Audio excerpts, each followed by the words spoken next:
ating Panginoong Diyos sa mga biyaya na pinagkaloob sa buhay natin. Amen. Amen. Of course, batiin ko muna yung mga kuya natin na mga leaders. Unahin natin ang ating beloved provincial governor, our Kuya Harris. Kuya, magandang hapon po at maraming salamat sa mainit na pagtanggap niyo sa akin dito sa AVR. Of course, our regional governor, Kuya Galahad Vicencio, Kuya. And sinurprise ako, sabi niya, Kuya NP, may chartering tayo, hindi naman niya sinabing fellowship. Parang yung ginawa sa iyo, Kuya Go. Sabi niya sa akin punta ka dito, kaya pagbaba ko doon sa hotel, nakabarong po ako. Sabi ni Kuya Borge, sabi niya, Kuya, hindi po nakabarong, naka-t-shirt lang. So, ang aking Kuya James Laniwan, Kuya, the Vice Governor of AVR2, maraming salamat sa invitation. Of course, mayroon po tayo dito, Vice Governor ng NCR 105, si Kuya Dormindo Martin. Taga-rito din po siya. At sabi niya, Kuya NP, pwede po bang sumama sa iyo para ma-meet ko rin yung mga kuya natin yan?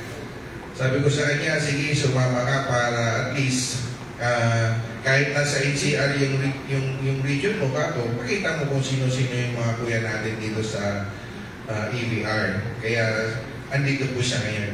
Of course, our PL Director, he's also the Governor of NCR 16, National Capital Region 16, and the Chairman of Talakayang Aguila, Kuya Borge. Thank you, Kuya.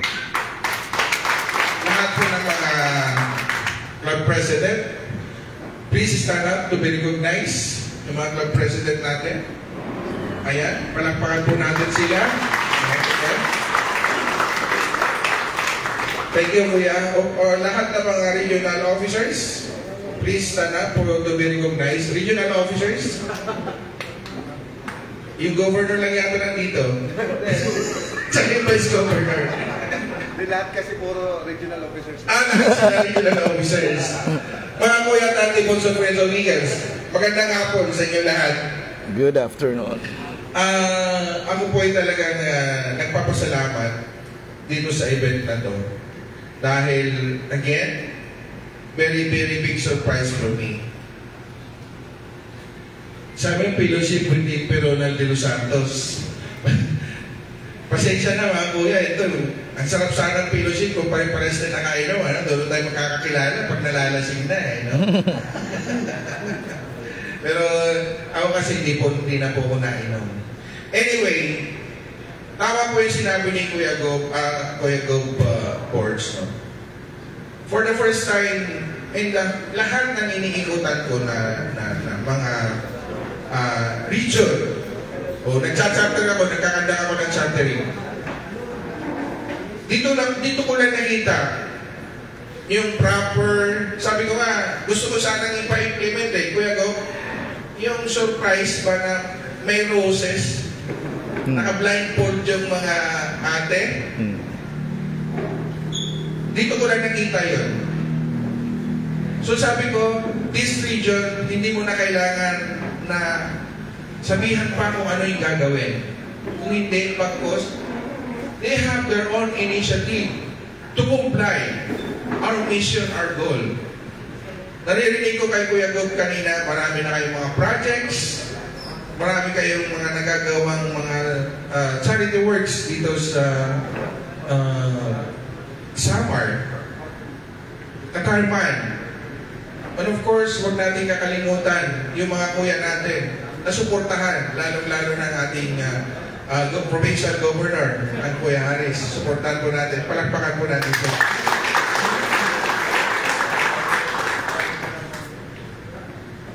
Yung sinasabi natin kaguluhan sa taas, tama po yun, Kuya Gob. Hindi na po natin kailangan na hindi na nyo na kailangan na talagang mag-isaw-saw pa doon dahil kayo na mismo dito sa area ninyo. Sabi ko nga, marami nagtatanong sa akin, bakit ang EBR to ayaw nilang magkaroon ng another region? Sabi ko, huwag na natin pakialaman yan. Kasi, may sarili na silang region doon. Dinidiscourage ko nga, halimbawa, mayroon dito na magtatayo ng another region. Please ask permission to the incumbent governor. Kasi kung hindi, magkakagulo kayo dyan. Yes.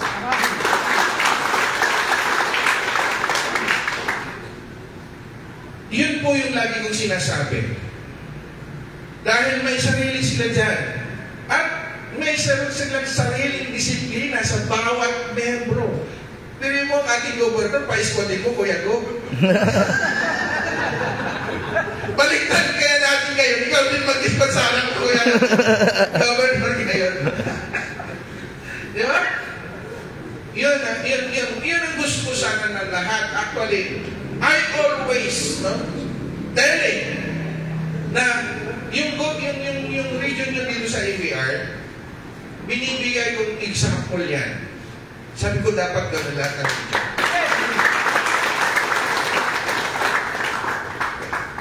Sabi ko, they have their own initiative. Hindi mo kailangan silang pagsabihan. Yun po, yung nagustuhan ko dito sa region nyo, dito sa AVR. Kaya, kung may nagpapaalam sa akin, sasabihin nila, pwede ba sabi ko, pakiusap lang. Bago kayo kumilos dyan, magpaalam kayo sa mga governors nila. Kay Kuya Gob, it's either dito kay Kuya Gob Gal, o kaya kay, ito yung founder si Kuya James. Ikaw po ba ikaw yung chartered region dito, Kuya Gob, din po ba? Yun ang nagustuhan ko. And dito rin kasi yung anak ko, nung nasa siya dito, doon sa anong club niya yan? Mariko. Oh, dito rin siya na membro. Na-intact siya sa Maynila, pero nung nasa siya dito rin siya nag-active na kaya lang, nasa siya ngayon, nasa Nueva doon na siya na-assign ngayon. At ongoing yung schooling nila. Then, alam niyo naman po ang buhay ng sundalo. Kasi I'm also a former member of the Philippine Marines. Kaya, ganun talaga yung buhay ng sundalo. Kasi gusto ko sa kanya, ayaw ko sana siya maging sundalo Kasi I know the life of soldiers. Kaya sabi ko sa kanya, huwag ka nang kailangan magtagal pa sa servisyo. After 20 years, mag-retire ka na. That's enough. Kaya ako nagpapasalamat sa inyo mga kuya, sa inyong effort, sa inyong dedikasyon sa ating organisasyon. Wala pong makakagaya sa katulad ninyo. Kahapon, mayroon din akong inatinan, galing din po sila ng Ipil. Ipil, Zamboanga. Ipil, Zamboanga, Sibugay. Isang region, isang club, dalawang club, doon din sila sa Maynila nag-charter. Sabi ko, ganyan sana lahat ng club, ganyan sana lahat ng region, na unahin nila yung family. Family, means yung mga membro. Hindi yung nag-iisip kung ano-ano. Actually, ang dami nilang paratang sa akin. Number one na kalaban ko yan Yung corruption na yan, ako yung paparatangan nila na nangungurap ako. I've been from the service for more than 30 years in the government. At sisirain ko yung pangalan ko dito sa kanila. Siguro hindi naman po. Kasi yun na lang ang pwedeng ipagmalaki sa mga anak ko na ipapamana ko sa kanila. Maraming issues. Pero sabi naman ni Kuya ko, bahala kayo dyan kung anong issue niya sa national. Pero we are doing our best. We are doing our best para maayos po. Gusto ko sana mag-unify ang buong Eagles. Yung mga, yung mga breakaway group. Sino-sino ito? Natalo sa election, hindi kaya tanggapin, nagbuo. Na-expelled dahil sa corrupt practices, nagbuo. So, ano yung credibility na mayroon sila? Hindi ko rin alam yung mga membro na sumasama doon. Lagi ko tinatanong sa kanila, Alam niyo ba, tama at mali? Simple lang. Simplihan lang natin. Alam mong mali, sasama ka pa rin. Ito nga why we are doing this? Nakikita na natin ang problema ng lipunan. Our country. Kahit sa Agila man lang, lahat tayo mga member ng Agila, hindi tayo problema ng lipunan. Tayo na. We will be the example for the betterment of this country. Ang laban natin is for the future, for the new generations. Hindi na natin laban ito. Ang laban na ito para sa mga anak-anak at ako na natin. Kailan? Sino? With our number. With our number. Kailangan.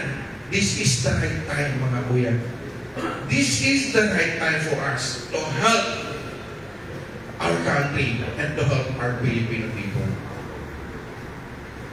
Tulungan natin ang ating provincial governor. Kung ano yung pwede natin may tulong sa kanya, ibigay natin sa abot ng ating makakaya. Tulungan natin ang mga municipal mayors. Kasi dyan po nagsisimula. Dyan po nagsisimula ang lahat. Alam niyo po, nakukwento ko po yan kasi bata pa ako, at my age, 12 years old, nakita ko na yung nangyayari dito sa lipunan natin. Sabi ko noon, may kausap ako na isang politiko. Mayor namin. Sabi ko sa kanya, siguro mababago na ang Pilipinas pagka ang edad ng mga 50, magpapatay lahat. yun yung ano, at my age na 12 years old, nakita ko na po yung kahirapan. Kaya nga kailangan tumulang na tayo. Ito na yung panahon para tulungan natin ang ating gobyerno. We will be the example. We will be the example for the betterment of this country. Ang daming tumatawag sa akin. Kuya NP, ano ba posisyon mo sa nangyayari ngayon? Ang hirap magsagot. Sabi ko, kaming mga Agila, kung ano yung tama, doon kami. Hindi kami sumasama sa mali. Dahil kung mali ang sasamahan mo, anong mangyayari sa atin? Di po ba? Sayang yung pinaglalaban natin kung sasama tayo sa mali. Kasi maraming nagsasabi sa akin, Kuya NP, kailangan gumawa tayo ng action. Anong action ang gagawin natin? Tumahimik kayo, ayusin nyo ang club ninyo, ayusin yung mga region ninyo. Huwag na tayo mag-isaw-saw sa problema dyan. Instead, tayo mismo mga Agila, ayusin natin, not only the members, but of course our family. Yan po nagsisimula lahat. Ito yung battle cry ko ngayon. Sa lahat ng mga speeches ko, sinasabi ko po yan. Dahil sino at kailan?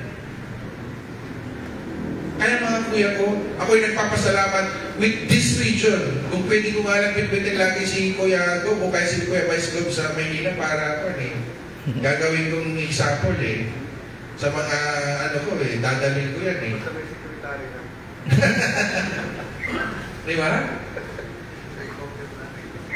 I-maintain nyo lang po. I-maintain nyo lang po yung camaraderie. Yung strong bond of brotherhood. Kailangan unite. Para tayo isang bigkis ng walis yan. Ang walis, pag mag-isa lang yung walis, ting-ting, madali, mabali. Pero pag nag-focus yan, kahit anong gawin, hindi po mababali yan. And, kahit saan laro, in sports, pag mayroong naliligaw o mayroong hindi sumusunod sa policy ng sports, hindi po tayo mananalo. Ito na yung ano natin, ito ang battle cry ng Eagles ngayon. We will be part of the solution for our country. Ano po ba yung mga problema natin? Number one is of course poverty. Ano yung cause ng poverty? Number one, education. Number two is the malnourished. Sa Maynila, napakarami pong mga tinatawag natin na mga malnourished person.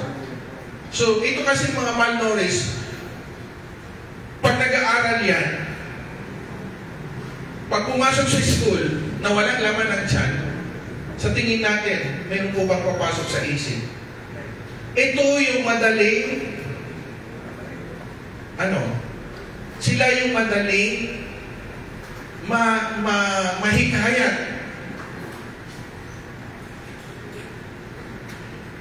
Kaya tayo ng mga agila, umpisahan na natin, this is the right time, mga kuya ko. This is the right time for us to soar high, to help this country, to help our Filipino people, and of course, to help our members and their families. Tatay, ilan taon na po ba kayo, tay? Kuya? 83. 83. Our youngest member sa Samar, tama po ba, kuya? Yan. For the region, actually. Mayroon tayong, mayroon ka ng kompetensya dahil yung isang kuya natin from Pangasinan, 94, retired US Navy. Bakit ko po sinasabi yan? Si kuya, bakit pa kailangan niya maging agila? Kasi gusto pa rin niyang tumulong at his age. Gusto pa rin niyang tumulong. So kailangan tutuhanin na natin yan. Yung mga hindi niya nakakamit during his young generation, baka dito niya magagawa dito sa ating The Fraternal Order of Eagles Pilipinas Incorporated. Palakpakan po natin siguro.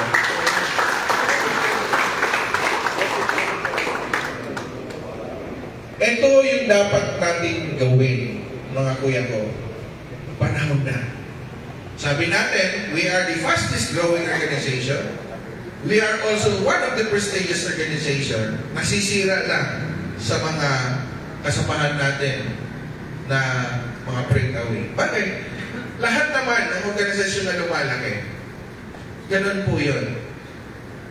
Kanina nag-uusap kami ni Kuya ko. Sabi ko, in my term as the national president for more than 1 year, inayos natin. We gave the structure, proper structure. Kasi for more than 40 years, wala pong istruktura ang organization natin. Ngayon lang po natin ginawa. And of course, lahat ng bagay na may pagbabago, mayroong violent reaction. Normal po yan. Pero sabi nga ni Kuya Go, huwag kang susuko yung UNP. Nandito naman kami. Kaya Kuya Go, salamat po sa support. Dahil kung hindi rin sa inyo yung inyong suporta, mga kuya ko, minsan dumarating yung time. Sabi ko nga kay Kuya Boards kanina, mag-resign na lang yata kung national president. Kasi mahirap po talaga yung buhay ng national. Ang provincial governor Kuya ko, di ba, isa lang yung jurisdiction mo Tayo kasi international, mayroon tayo doon. Kahit anong gawin mo, kasi different attitude, different cultures, so hindi mo talaga sila mag-place, hindi mo talaga mabibigay yung kung ano yung gusto nila. Ito pang problema, kung sino pa yung hindi nagre-renew, yun pa yung mga maiingay. Di po ba? Kung hindi nagbabayad, yun pa yung maiingay. Hindi ko alam kung ito na yan talaga yung mga attitude ng mga taong hindi ko alam kung ano masasabi. Anong pwede kong itawag sa mga taong ganyan? Naghahanap sila ng wala. Bok. Hindi po ba? Pero kung tayo dito sa Agila, magkaisa tayo, marami tayong magagawa, kabutihan para sa ating bansang Pilipinas. Again, we are not doing this for our own. I know all of you are good leaders. Ito ang kailangan ng bansa natin, yung mabubuting mga leaders. Wake up, mga kuya ko. Ang laban na ito para sa bansang Pilipinas. Yung aking slogan, you are the one. You meaning unity. We will be the example of real unification. in our country. And we should be the example for will, respect to each Filipino people, not only to our member, but to each Filipino people. And the letter D, discipline. We, the member of this organization, should have our own discipline. Kung nagawa po natin yan, wala pong imposible. Walang imposible na itong bansang ito, tayo ang magiging ehemplo sa lahat ng kabutihan para sa ikaunlad ng bayan. And I still remember, sabi nga ni Dr. Si Rizal, alam ko naman, karamihan dito na may Rizal, ano pa nun, ba? Rizal... Subject. Subject?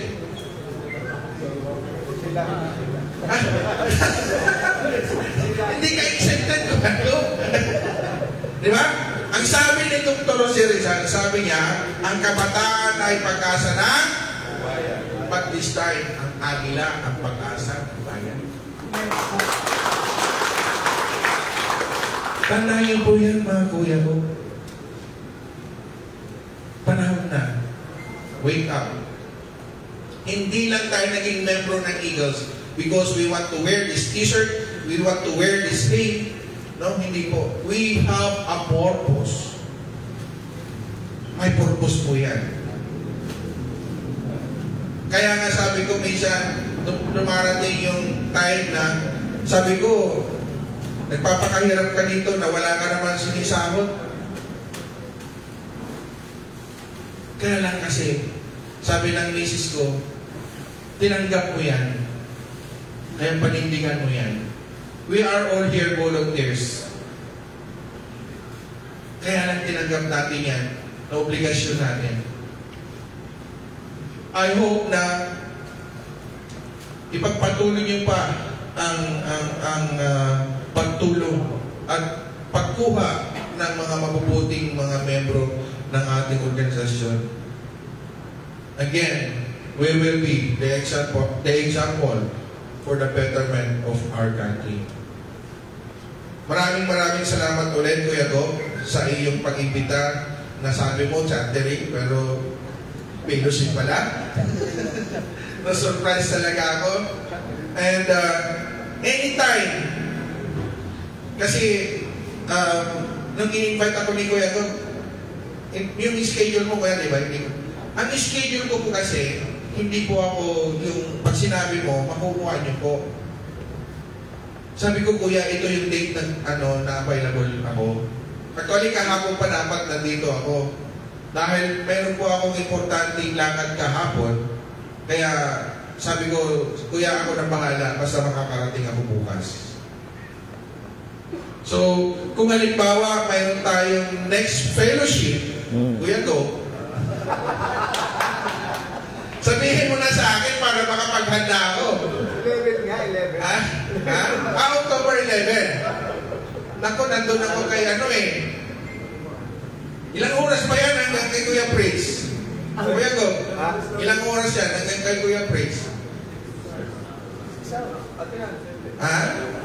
Kasi nandun po ako sa October 11. 5 hours na niya. Doon sa So, just in case. Kalbayo? 1 and 15 minutes. Ayun, kung halimbawa man, kasi ang gagawin ko, dito na ako mag-i-exit sa Katarman. So, titignan ko yung schedule ko yan ba? Kung ano yung araw na yung exact date ng chartering ni Kuya Prince, then dito na po ako mag-i-exit. So, kasi ganun na po yung ginagawa ko eh. Pag magkadikit lang po na lugar, kung saan yung pinakamalapit na exit ko, doon na po ako umi-exit. So, hopefully, o kaya, baka mauna doon sa kanila, mauna kayo dito, mauli sa kanila. So, bahala na Kuya Go. Pero, I will do my best. Baka pwedeng, ibang araw mo. Anniversary po ba yun? Fellowship lang talaga. Sige, anyway, maraming salamat sa inyong lahat, mga kuya ko. And I hope, I pray, let us continue to soar high for the betterment of the Republic of the Philippines. Mabuhay ang Agila! Mabuhay! Mabuhay ang Ibartu! Mabuhay! Mabuhay ang ating provincial governor! Mabuhay! Mabuhay ang ating regional governor! Mabuhay! Mabuhay tayong lahat. Magandang hapon. Thank you.